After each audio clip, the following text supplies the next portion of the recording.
Oi, pessoal, tudo bom? Bem-vindos a mais um LearnCast da LearnBase. Oi, Amanda, tudo bem? Oi, Lars, tudo bem por aí? Tudo jóia também, obrigado. Vamos lá, falar de novo das notícias da semana, tudo que a gente preparou para os nossos leitores da newsletter e para quem ouve aqui o nosso podcast também. Então, pulando direto para os temas, né? A gente tem uma notícia quente que acabou de ser, né, compartilhada, acabou de sair, que é a história do. É um negócio que está já, né, bastante conversa sobre isso, mas sobre o que a gente chamaria de exame nacional médico, que seria uma espécie de OAB da medicina, né? Amanda, fala um pouquinho para a gente. Exatamente. A gente falou em episódios passados sobre o ENAMED, que seria o ENAD específico da medicina, né, na ideia de realmente avaliar a qualidade dos cursos de medicina do país. Mas agora a gente está falando da OAB dos médicos, que seria o Exame Nacional de Proficiência em Medicina, voltado especificamente para os profissionais que estão vindo para o mercado de trabalho, né? Então a gente tem esses dois temas aí rodando na Câmara, rodando no Senado para aprovação aqui no Brasil. Muito interessante. Passando para as notícias seguintes aqui, né? Vamos falar primeiro do MEC, que está fazendo novas alterações aqui, né? Redefinindo regras de AD, inclusive exigindo mediadores graduados, limitando tutores a funções administrativas, permitindo polos compartilhados semipresenciais. E que mais? E falando sobre adequação de infraestrutura dos cursos até maio de 27, né? Tudo para a gente agora permitir que as instituições estejam prontas para o novo modelo, né, Amanda? O que você leu sobre isso? Não, é exatamente isso, Lars. Não muda muito das últimas notícias que a gente já viu sobre como o MEC está trazendo essas novas regras do EAD. Essa nova notícia, né, que saiu essa semana só traz com um pouco mais de detalhamento todas essas informações. É exatamente o que você falou. Agora a gente tem algumas exigências aí para padronização, vamos dizer assim, de todos os cursos EAD. Então, os mediadores com graduação, os tutores que antes auxiliavam os alunos de uma forma muito mais próxima, vamos dizer assim, agora eles vão ficar só na parte de função administrativa mesmo, e todas as universidades vão ter até 2027 para se adequar e poder permanecer com os seus cursos EAD em funcionamento, né? Então, É. não temos muito mais novidades além disso, mas temos mais detalhamentos nessa notícia aqui.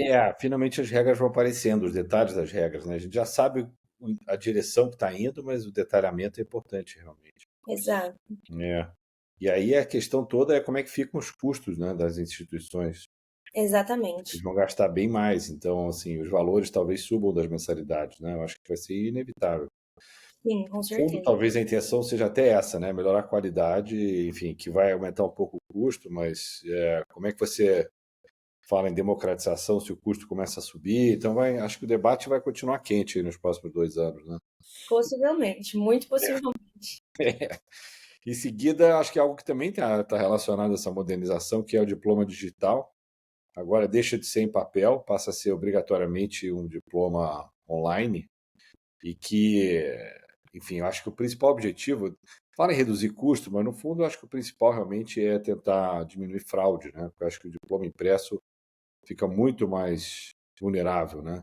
Exatamente. A ideia de trazer o diploma digital, inclusive um dos nossos parceiros trabalha exatamente com isso, né?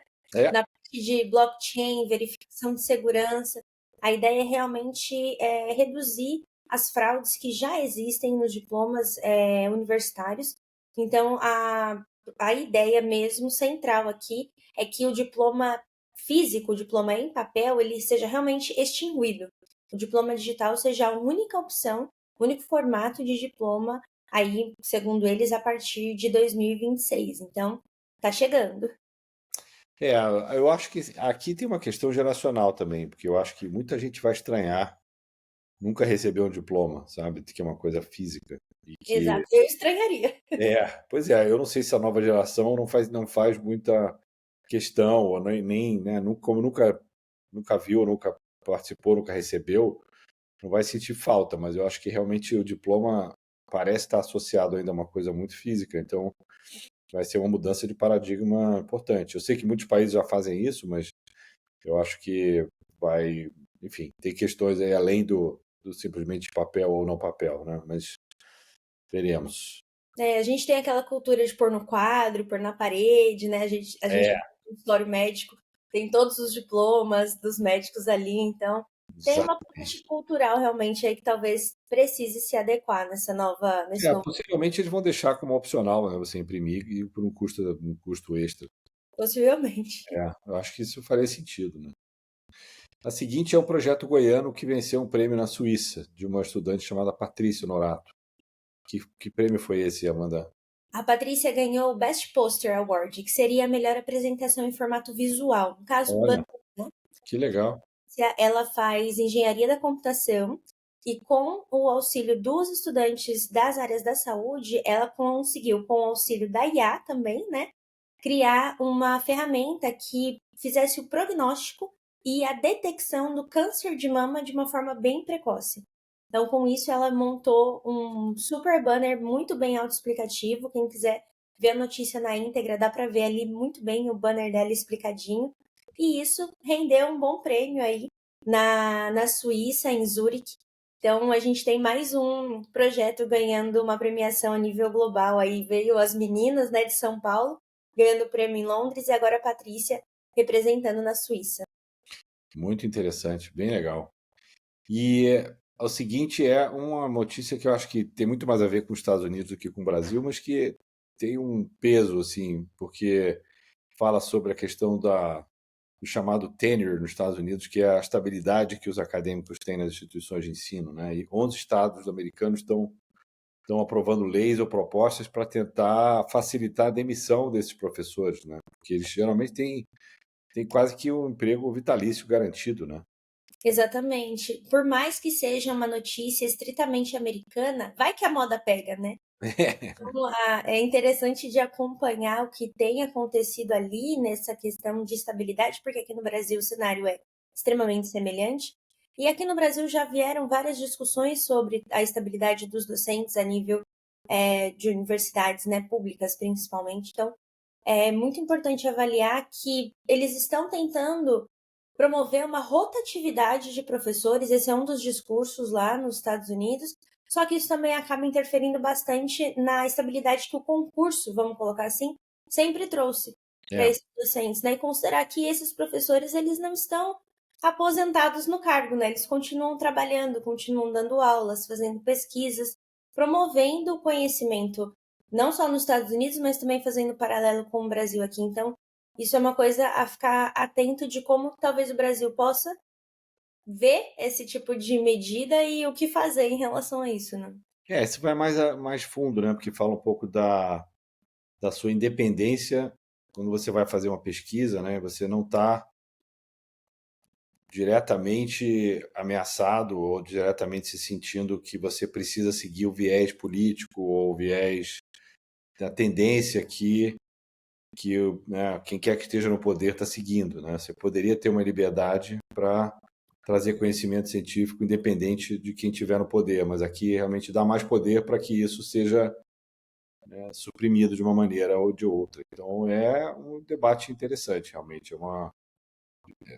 Vale entrar mais a fundo no tema, né, para entender o porquê que existem essas regras para proteger e, por outro lado, por que elas também acabam criando, né, talvez uns silos ou talvez algumas pessoas que ficam eternamente nas suas posições sem rotatividade, sem renovação. Então, é sempre aquele tipo de equilíbrio tênue que provavelmente o pêndulo vai para um lado e para o outro e a gente acaba chegando num modelo melhor. Mas, enfim, interessante acompanhar. Até por causa dos ataques, né, do governo americano hoje a algumas instituições de ensino, que eu acho que isso vai muito nessa linha também.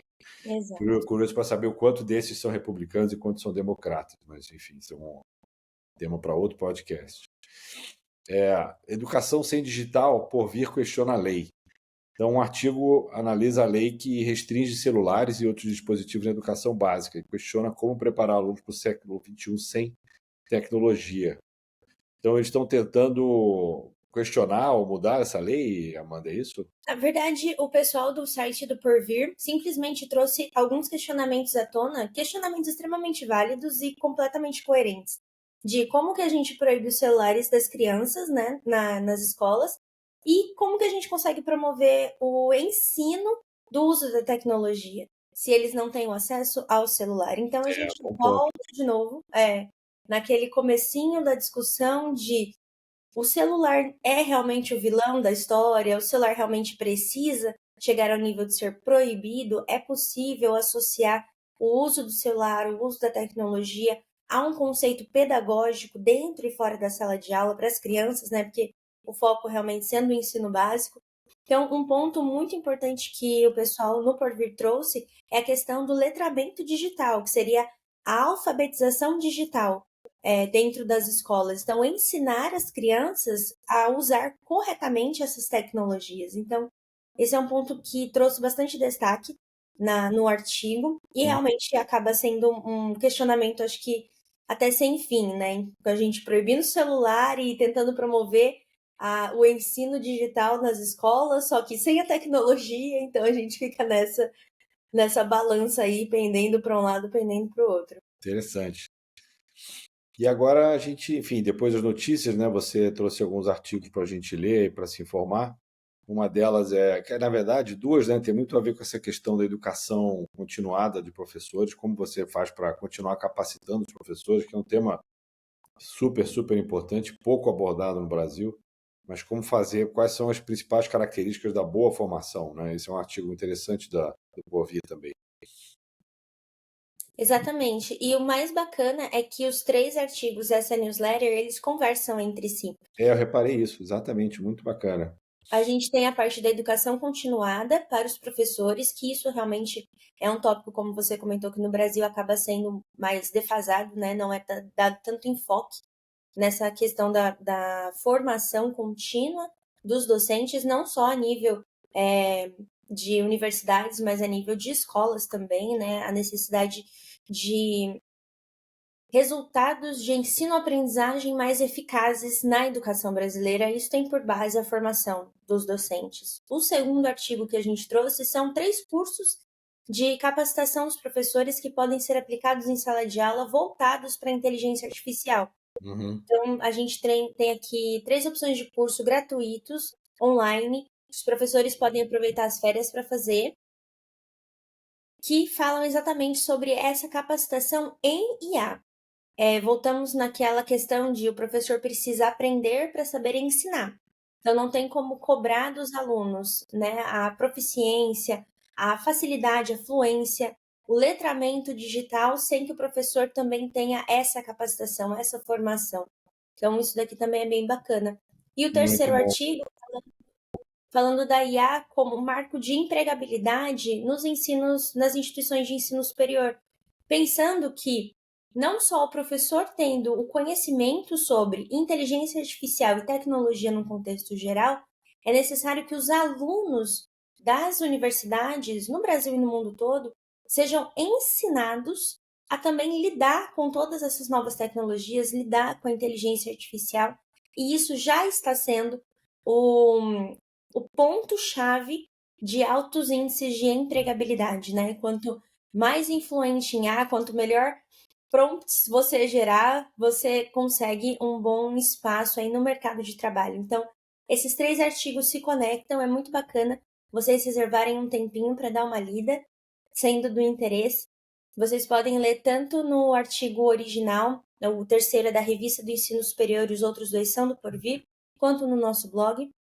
E com isso, trazer um pouquinho mais aí de esclarecimento, não só para os docentes, mas para as instituições como um todo, da real necessidade que a gente está diante dessa revolução tecnológica. Não basta só a gente ficar falando de tecnologia, falando de IA, né? A gente tem que realmente aprender para ensinar.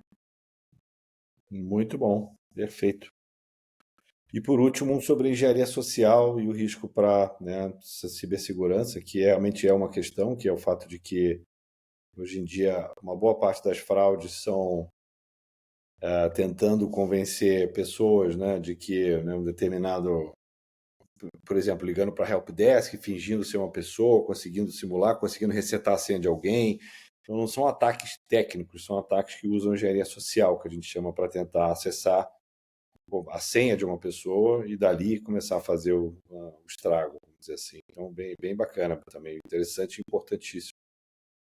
Exato. Muito bom. Então, acho que com isso a gente encerra aqui o nosso podcast de hoje, com as notícias excelentes, como sempre. Muito bom, gente. Boa hora para a gente se atualizar em pouco tempo, saber o que está acontecendo no mundo de educação, não só no Brasil, mas no mundo todo. E não deixem de assinar a nossa newsletter, que sai toda quinta-feira. E a gente tem tentado fazer uma curadoria do que a gente acha que vai ser mais importante para os educadores e para a turma de tecnologia do Brasil. Como a gente sabe que o tempo é corrido, quem não conseguir ler a newsletter pode ouvir ela no Spotify, lida pela nossa equipe também, para vocês ficarem inteirados de tudo que está acontecendo na educação e em questão de tecnologia no Brasil e no mundo. Muito Até bom. a próxima, Lars. Até semana que Obrigado, vem. Amanda. Até semana que vem. Tchau, tchau, gente.